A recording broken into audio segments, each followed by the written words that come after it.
mentioned in the last video, I kind of did the BDR in an inside-out way. I kind of did the middle from Harrisburg, PA, down to like Harrisonburg, Virginia. That was one section. Then I did a bunch of sections in PA, and then I did kind of the rest of the Virginia parts later. So this whole video is kind of my mostly section, a little bit of the end of section 8, mostly section 9, and then we'll jump ahead kind of toward the end of the video as I get back into it in Virginia to finish up the ride. So what you'll see mostly is, the leaves are starting to change in the PA sections, which is awesome, and then obviously like the rest of the Virginia section is just absolutely fantastic for autumn riding. I was messing a lot with audio here, so there isn't, some of the audio is pretty inconsistent, unfortunately, and it's just ridiculous. Like, I had the GoPro set to the wrong audio setting on the media mod, and I lost half of the audio. So when the audio actually picks up, and I kind of get into a narration here, I was actually sort of just practicing, trying to figure out the different styles of kind of, moto vlogging or whatever you want to call it. And this one I was like trying to figure out how to do a section kind of in the same style as what Angelo from Some Guy Rides does, which essentially is just a lot of stream of consciousness. That doesn't really do it justice. I mean, he's awesome, and his videos, I watch every single one of them. But the kind of narrate to yourself with a little bit of music, just along the route, and you get the scenery, but really the conversation is what really matters. And so I was kind of trying to play with that a little bit in this video, whereas in the last one, it was just a lot more footage and stuff. So, but again, I didn't have the audio perfect. And obviously there's a big difference between this kind of narration, which I'm doing from the couch later, and the narration from my helmet. But you will notice when my actual helmet narration kicks in, it's very stream of consciousness right in the middle of telling a story about something, because I had basically done like an entire freaking bike review for like an hour, maybe more, that none of the audio was recorded, which was just ridiculous. So I actually do that more, talk about a lot of bike stuff in the next video, and then I also have a recap video. But so nothing really lost, but that's why it kind of seems like I just jump right into the middle of a story, because it's literally an hour of talking that is lost.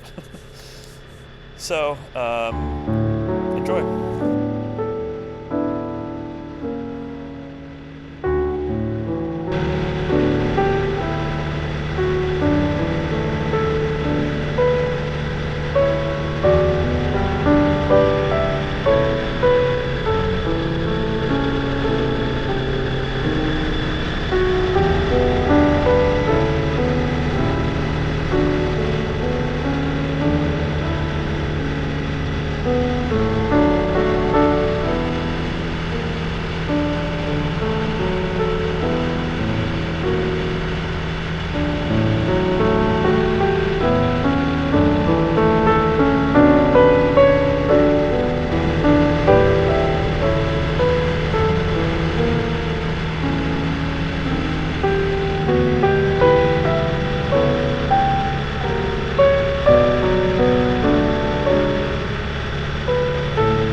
Took a little filming break to take in the sights.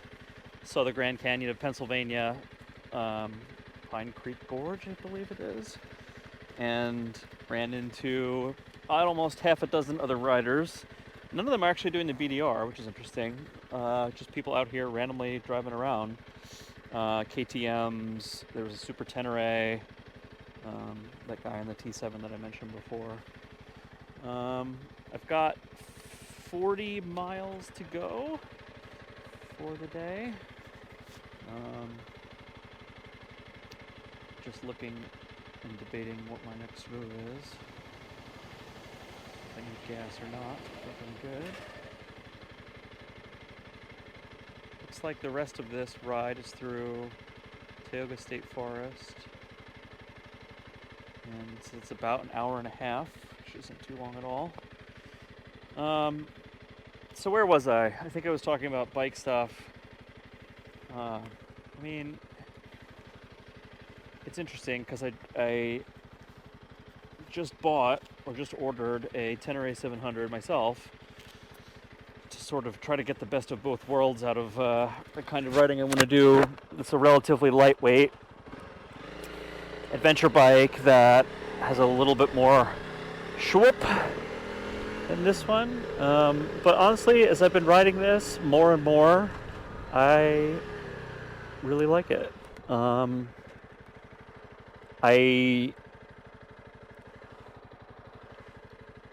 Besides all of the downsides that were mentioned, I feel like, it is nice riding a bike that has no trouble going around the whole world. And I mean, I think everything obviously is a compromise, and so in this case, we're compromising on a little bit of power. I mean, here we go. Like, this is my first recording on a real road. I'm doing 60 in fourth gear, 8,500 RPM, and that's fifth, and then sixth gear at 6,000 at 58 miles an hour. So, I mean, like, cruising along here at basically the speed limit. And also, it's really cold. The temperature has dropped significantly since I was recording earlier. Got a little bit of rain. I thought today was actually going to be a pretty nice riding day. And it is clearing up a little as I head in this direction, but I was expecting a little bit nicer weather, I guess.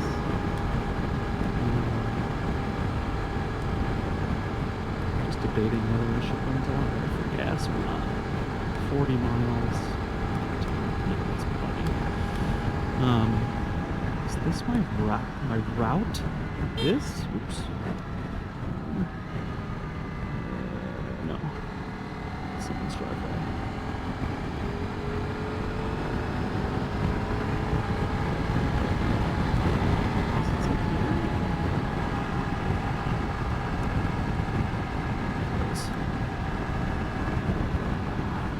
You can kind of get a sense here of where we are in terms of leaf season. Oh, this is cool. I probably can't see it on the video. I'll try to get it here if I go like this. Restored, or maybe not restored. It's a caboose. It's part of this little lodge. It actually is clearing up now that I get out of that little hole. Man, PA, good for you. And it's like there's. Oh, it's so beautiful again. This is a road. It's a good, like, grip because there's no wet leaves, which I've been experiencing the last little ways. And it's hard pack versus the last roads I was on, like a layer of slick mud on top, so it was really, really slow going. I mean, I've been riding now. When did I leave this morning? Maybe 9:30. So I'm riding for almost 2.5, 3 hours. When I stopped to take a bunch of pictures and yak with riders, but what did I say my mileage is supposed to be for the day? 70 before I finish this part of the trip, and I've done about half. So, if you take out my stoppage time, what, hour and 40 minutes, maybe hour and a half to do 35 miles. So averaging 20. I feel like I've been riding faster than that, but anyway, it's interesting here. I am like, you know, part of me thought about going north too, doing some of New England or doing across PA or doing some of upstate New York and whatever. You know, I was worried a little bit about the cold, because right now I don't know what it is. It's probably so beautiful here. It can't be more than 50, and normally that is not a problem, but I have no heated grips, and these hand guards are very, very skinny. So I got to think about that. But anyway, so, like, a lot of these areas are nearing peak foliage too, and I think if I go any further north, I'm going to lose it. So I think the move, as I mentioned earlier, is to go south and yeah, try to follow the leaves. Oh, those beautiful trees, so beautiful. This is one of those, like, you know,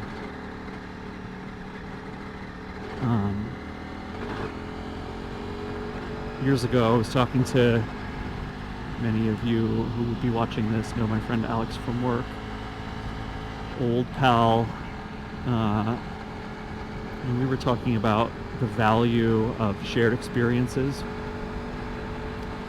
versus doing things alone. And he talks about like watching movies, and how if you watch a movie alone, you can enjoy the movie, maybe think about it a little bit or whatever.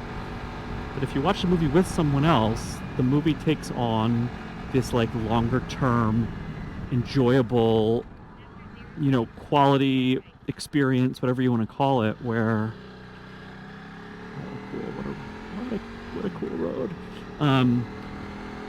Where, oh, look at this, some reds here.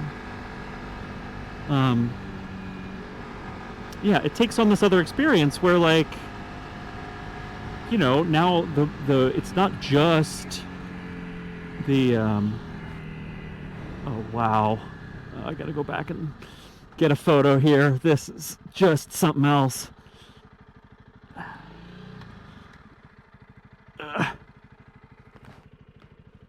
One day I'll get better at actually doing U-turns correctly, but whatever. Hummingbird Lane. Look at this. Oh my god, look at this.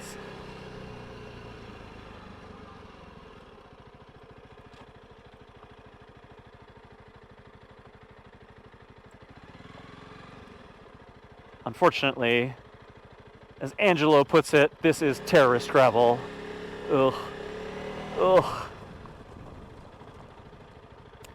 You know, I don't think this photographs well.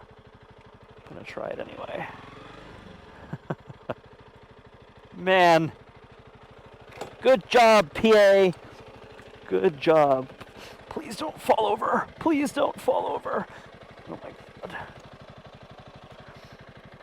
It's really ridiculous, this kickstand situation. I don't know. Just...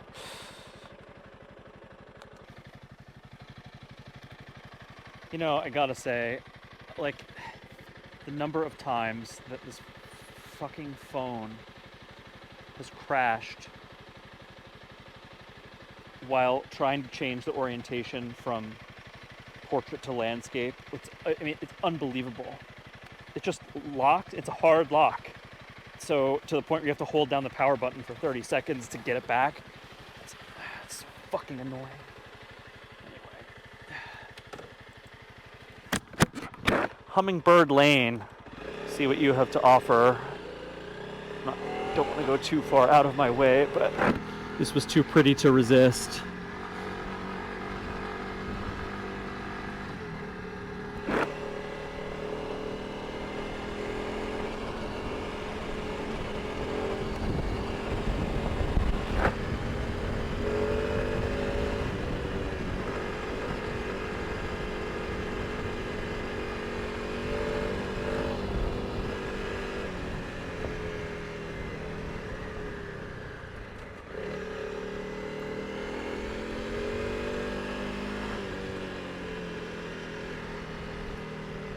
pretty road, but I think I'm going to turn around because I don't really know where this goes, and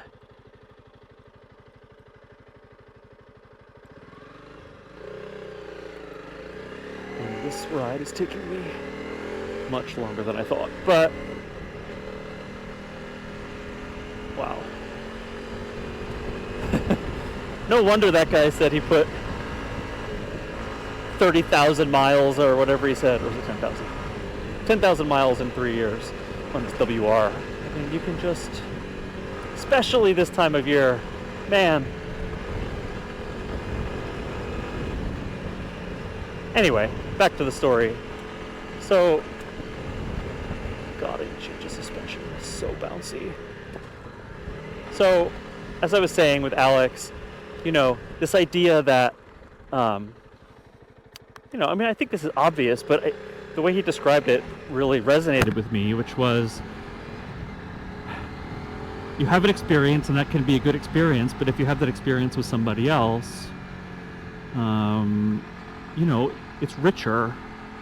I think part of that is why some of the YouTubers probably do what they do, because they're sharing these experiences on some level, which I get. I mean, honestly, it feels less isolated. I mean, so, like, sometimes I do love just to be out here, me, myself, and I, in my brain. But there are times like that where it's like, oh my God, look at this, that I know it's not going to show up well on the camera. And you know, I think it would be really,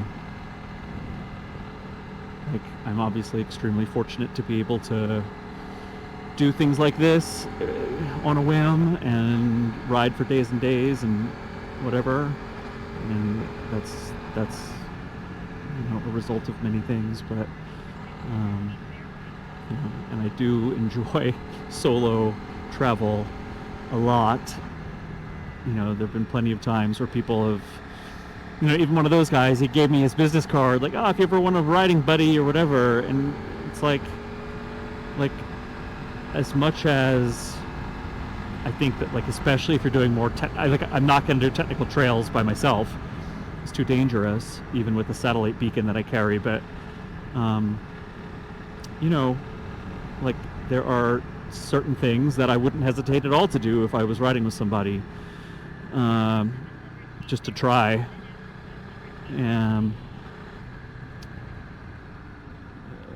Which way?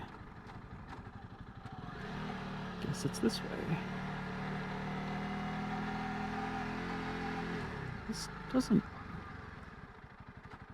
Road closed except to vehicles authorized by the Bureau of Forestry.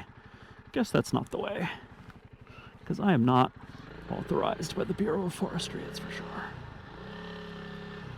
Didn't quite look right anyway, did it?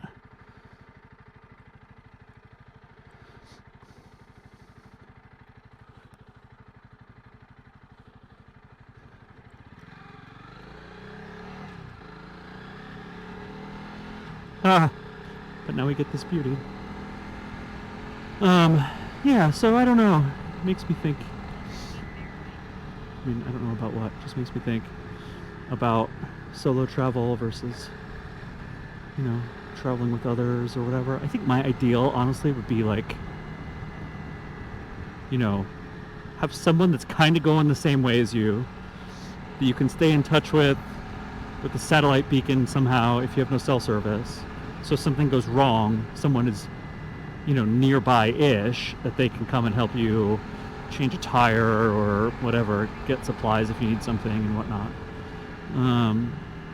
But then kind of still doing your own thing. I don't know if that even works. It certainly doesn't work for technical trails, because I think actually part of the fun of it is doing it with someone else. And, you know, like during the off-road class, like, I certainly would have gone to do some dirt stuff with a lot of those guys that I met there. I think it would have been fun. But yeah, I don't know. Like, there's also just something about being the weird nomad guy out there doing whatever the hell he's doing that is appealing. I don't mean that from a, like, how other people treat you thing. I just mean, like, I get the... You know, it's funny. the types of people that you meet on the road. What a beautiful road. You know, there's, depending on the kind of bike you ride, what you like to do, there are people who gravitate towards certain styles, and you know, it's no secret that, like, you know, Harley riders tend to ride with lots of other Harley riders pretty often. I mean, yes, there's the lone rider kind of mystique or whatever around the person riding a chopper out to the desert, but Harley riders also do a lot of group rides, and it's a very social community. And it's not that the BMW community isn't social, but I do, you know, your sort of stereotypical GS. Oh my God, look at this. Should I stop and take a photo that won't come out? Once you get, oh man, it's like it's too good to not try. With that background, like beautiful red background. But every time I get off this bike, like literally, I can't get off.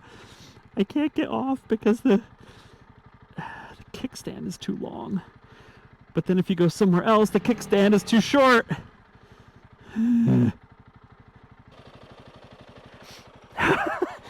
Oh my God. Literally almost dropped the bike getting off of it.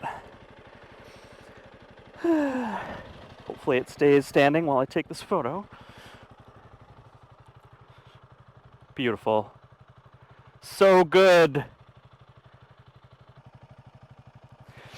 Anyway, now can I get back on the bike, which is actually just as difficult. If you saw this sad display of a perfectly healthy man failing to mount a motorcycle,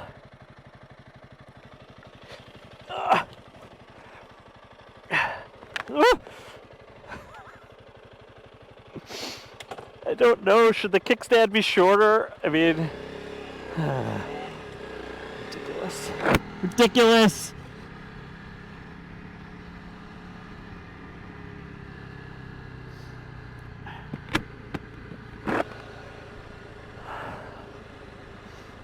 God, it smells so good here. It's like ferns and leaves.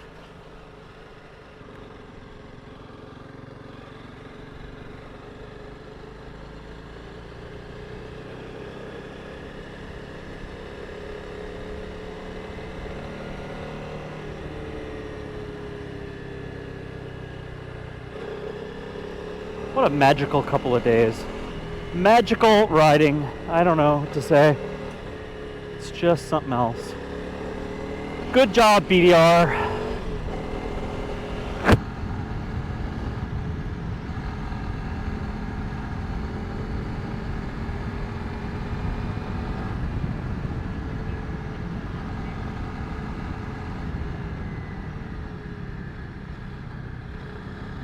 But anyway, yeah, I think, I don't know. I don't know what my ideal is. It doesn't really matter because, you know, you ride as they say, ride the bike in the garage, which my garage has several bikes in it, but, meaning like, you know, it's not necessarily, like, I mean, I do have to say, after I bailed on riding the BMW just because it felt like, okay, this thing is not dialed in and it was below my margin of safety. Like, and obviously it could have been done, but I definitely feel a hell of a lot more comfortable in this thing, knock on wood. But, you know, ride the bike.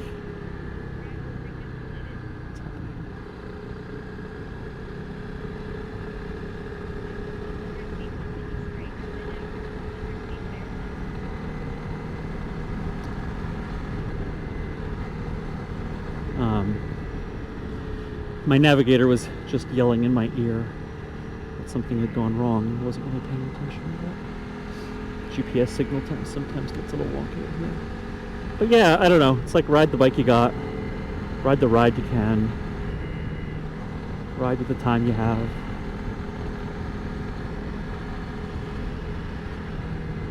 I think you can often get into optimization paralysis and then do nothing. I spent a long time prepping bikes this year. This one and the BMW, which I started prepping back in, God, December probably, planning on doing the TAT this year, which I didn't even do. And it's like all the prep in the world, all the mental planning. Like, if you don't, I mean, I put this in my last Instagram post, but like, if you don't live experientially, what are you doing? What are you doing?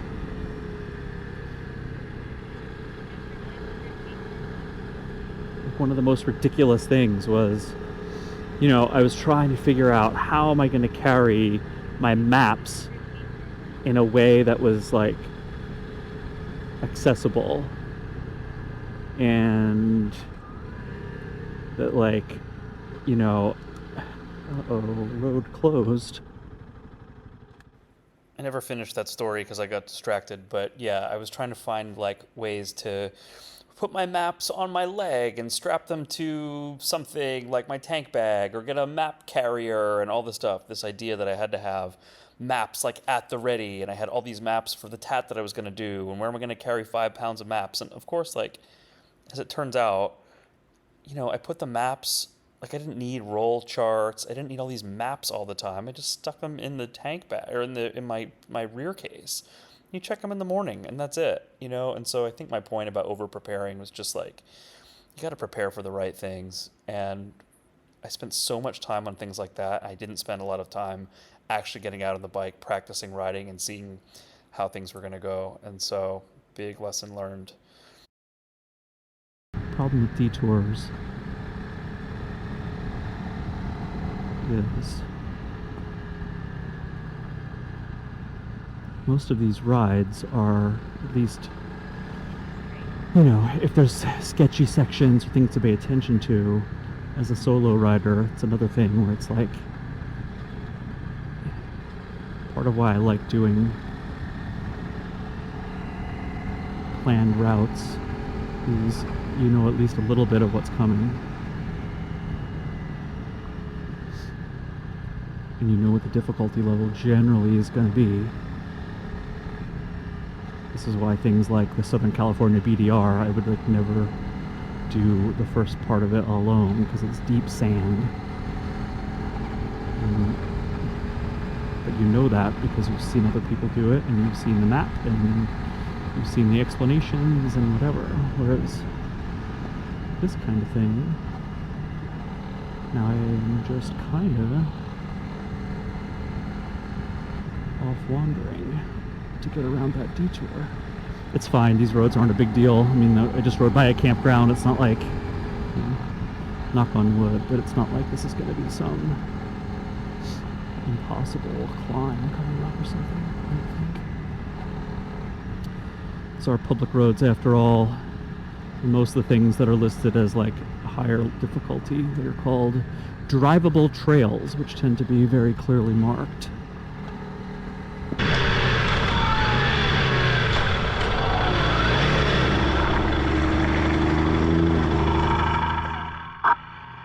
Coming up here is a must-do when riding routes like this.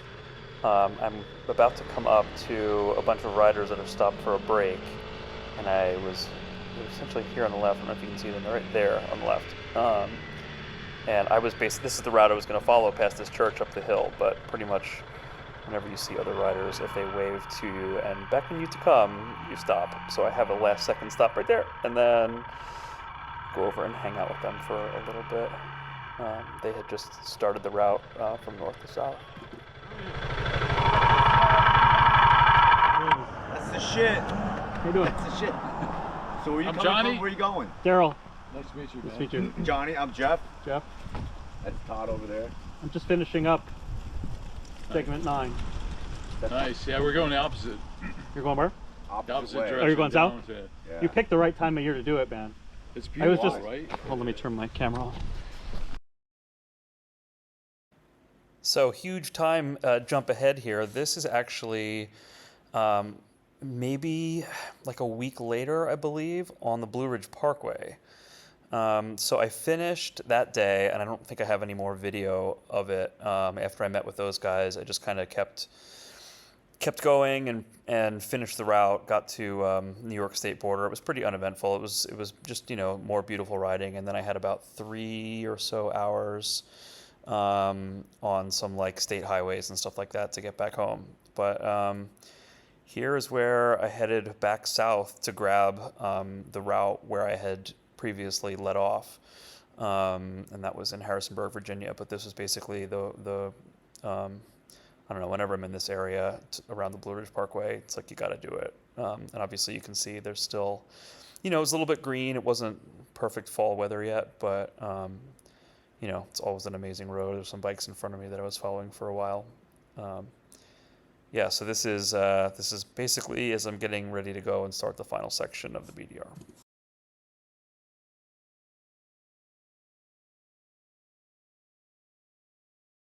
So this is section 2, and remember I'm doing this in reverse order, so this is my second to last section. This was just another one of the perfect fall roads. This was actually paved. It was a little bit wet, but it was just, it was one of my favorites of the trip, and certainly of that day, just incredible.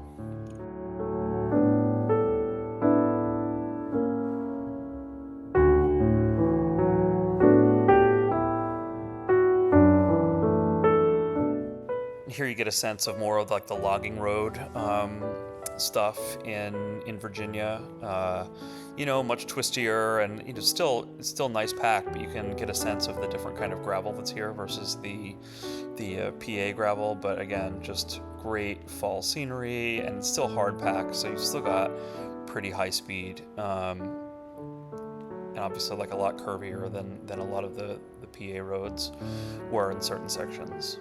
But this was another highlight.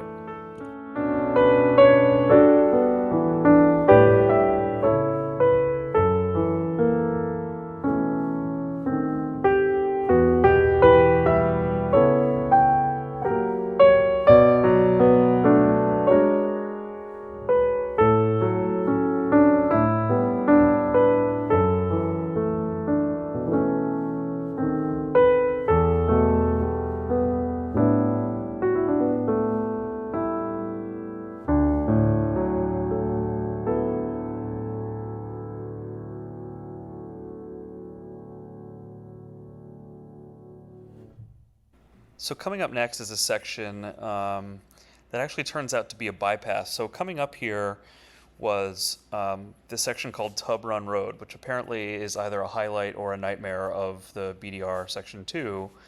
I ran into a couple of locals who basically said that riding Tub Run on a day that it had just poured, I guess, and like the night before it was pouring, it had been pouring all week.